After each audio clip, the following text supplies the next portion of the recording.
Well, this is what the parks board has to do to the ablution blocks to elephant proof them. It's pretty intense. They put all these sharp steel spikes on these concrete pyramids all the way around, and then they make a small path for you to walk through with an electric fence. And ironically, they haven't wired up this fence properly, so the handle actually shocks you if you touch the handle. So it's pretty uncomfortable trying to get through here, to be honest. I've shocked myself already, but hey, if it stops the elephants breaking into the bathrooms, then it's probably worth it. This morning there's no hanging about as we get on the road nice and early and begin our drive along the horribly bumpy road back from South Camp. One of the reasons we've opted for an early start is that we have no idea in what condition the 285 kilometers of roads on our route will be. We'll be joining on the A3 soon, which we assume is a tar road, but the moment we turn off the A3 and head south towards our destination for this evening, Kubo Island, the road condition is anyone's guess. If it's anything like the road we are currently on, it's going to be an interesting ride. I think the one thing that makes me nervous more than anything else is these corrugations, because that rattling is so violent. It's only a matter of time until something rattles loose, and if you lose a bolt or something important in the sand, it's gone. Good luck trying to find spares for all these bolts and everything. So yeah, I'm waiting for this hell to be over. I think we've probably only got about a kilometer left before we get back to the tar road for now. But this afternoon holds a different challenge. We'll be turning off the tar road once again, and I'm just hoping the road is better than this. Come on, Botswana, you can do better. Get a grader or something. Once we leave the Makgadikgadi Pan National Park and arrive at the tar road, we air up our tires to highway pressures and prepare for a long, straight and relatively boring trek eastwards. There's nothing much to report about the tar road section. It is, as expected, very boring. We do get a slight change of scenery for a moment as some palm trees pop out of nowhere, and there are one or two places where the tar road turns to gravel for some unknown reason, but we were very glad to see our turn off to the Makgadikgadi Pans, as it means a very welcome change of scenery. Time to air down once again in preparation for a potentially bumpy ride ahead.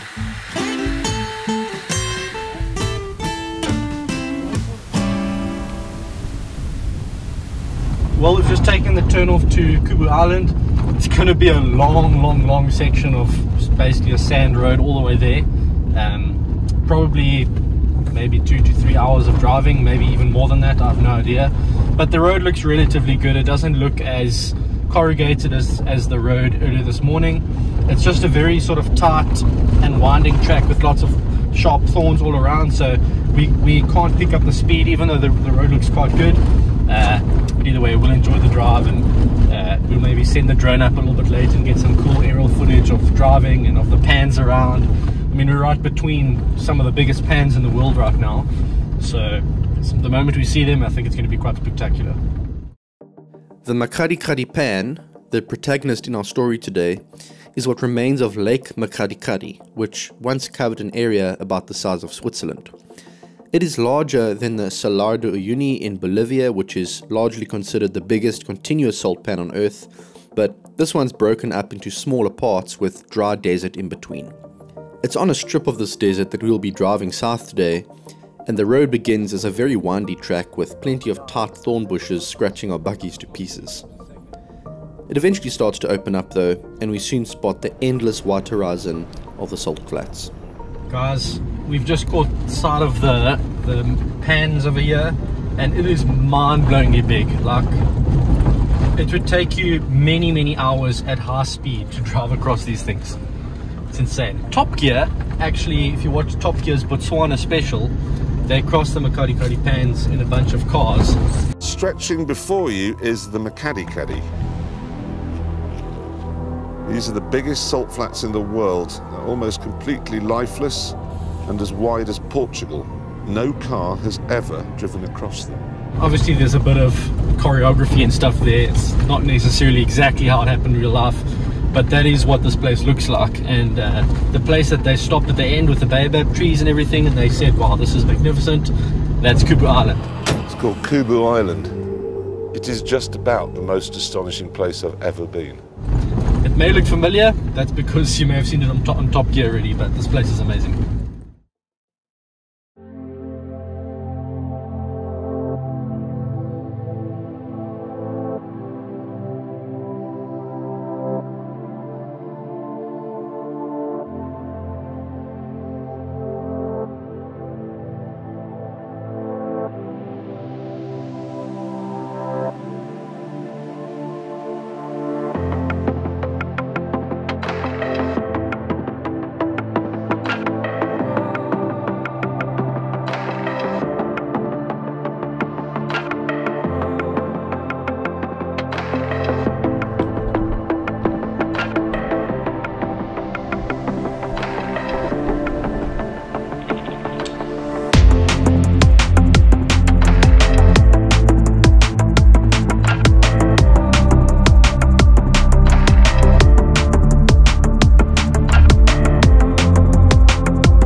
We arrive earlier than expected at Kubo Island and start to slowly unpack. We still want to do a bit of exploring, but with so much time to kill, we opt to first have some lunch, and the awning comes out straight away as it's scorching hot out here. Let there be shade. So we've arrived at our campsite on Kubu Island a little bit earlier than we expected. So we're in the heat of the midday sun and we found our campsite and we're going to have some lunch here. Just sort of a temporary setup because in a moment we're going to be heading out onto the pan and just sort of exploring a little bit. There's no point sitting out in the sun the whole afternoon. Air-conditioned vehicles are a little bit more comfortable, so once we've had our lunch we'll probably start exploring. This island is super cool. It's called an island, but actually it's surrounded by the pan, and then there's this rocky section in the middle where there's just tons of baobabs all over the place. So that's a section we'll be exploring later, and I'm sure once we send the drone up it's going to be an incredible sight.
Ladies and gentlemen, welcome to the Makgadikgadi Pans, the biggest salt flats on earth as far as I know.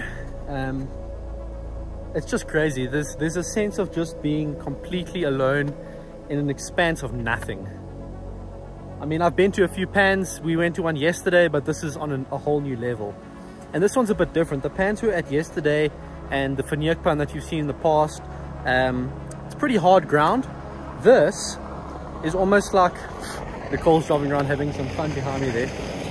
This is almost like a crust of hard clay. Ooh. Or hard salt with very soft sticky mud underneath. You may have seen in that Top Gear Botswana special how they went across on these two-wheel drive cars and got stuck in the mud when their vehicles fell through the hard surface. We're in the dry season now, so in this part of the pan it's still pretty doable, but I must say I wouldn't want to be driving around here with a two-wheel drive vehicle, especially not out in the middle of nowhere where there's no one to rescue you or to find you. So we're going to stick relatively close to the shore, if we can call it that, just to stay safe, and we'll probably call an end to our fun shortly and go explore some baobabs. There was one place we'd found on a map that we simply couldn't resist exploring. We'd spotted a marked route to a place called South Island, so we assumed it was a place that was visited pretty regularly. Well, there is some form of road to begin with, but it quickly disappears, and I'll be honest, it's a little bit daunting to lose sight of land entirely and start to feel the crust beneath you getting softer and softer. But we found South Island, hang around a bit, and then make our way back to camp. That's enough pan exploration for one day.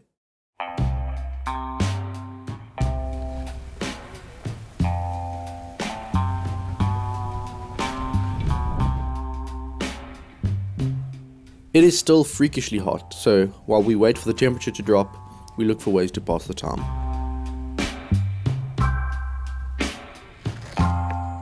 I start hauling out all my remaining stores of firewood, wanting to use it all up, as this would be our last night of camping. Such a weird thought after more than 2 weeks of roughing it in the wilderness. And Kubo Island is about as wild as it gets.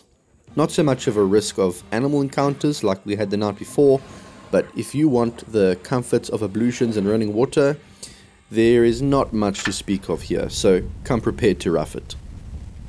We did take a bit of an afternoon nap to pass the time, and when evening falls, we take a walk out onto the pan for one last evening in Botswana. We are determined to make our last sunset count.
And just like that, our last sunset in Botswana is over.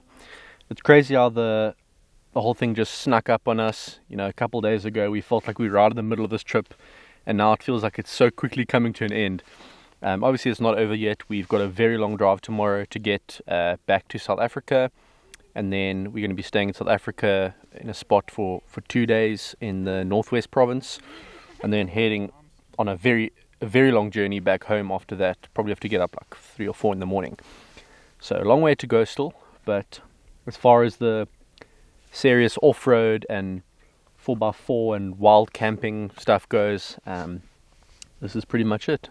So pretty hectic to think about that, but we've had a really good time and we're going to enjoy this evening and hopefully get some good rest tonight. Are you chatting to that guy you met at the border? I'm not on my phone. I was just really smiling. I don't know what I just did. Please just take it. Please just take it. Oh, you're taking a panorama right now. I don't know what I'm doing. That's technique if you've ever seen it. Okay, That was a good one. Plant the front foot, plant the front Go, foot. go, go. Point, Okay, shot aim, foot. aim. Oh, grasses. Jumbo, that's how I That throw, hits girl. straight Don't even up, worry about Jana. it. It does happen. Okay, your That's turn. Time to go. Your turn, Nicole.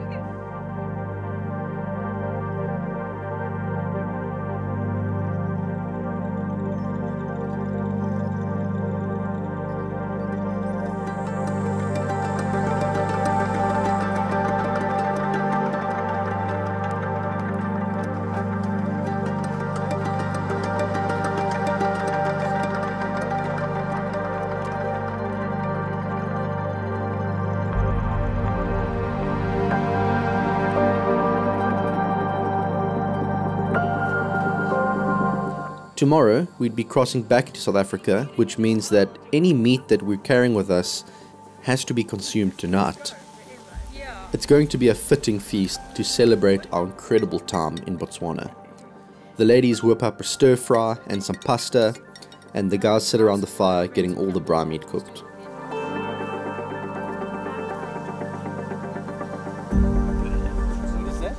We even have some coffee with amarula to top it off. With tomorrow's drive taking us almost 800 kilometers, there wouldn't be much time to cook breakfast or lunch, so anything we don't eat tonight will end up as padkos for the road. As mentioned, there is no running water here, but that gives me the opportunity to fire up my portable geyser after lugging it around for the whole tour, and we use it to take hot showers and wash up before heading to bed under a canvas of stars. In the final episode of the Grand Tour of Southern Africa, we'll be covering a lot more ground as we head south from Kubo Island and make our way towards South Africa via Gaborone. This will give us a very different perspective of Botswana before we cross the border and spend a couple nights at a game lodge en route to Port Elizabeth, where we'd complete the loop and wrap up the tour. Please consider subscribing if you enjoy this content, and we can't wait to bring you more. See you next time.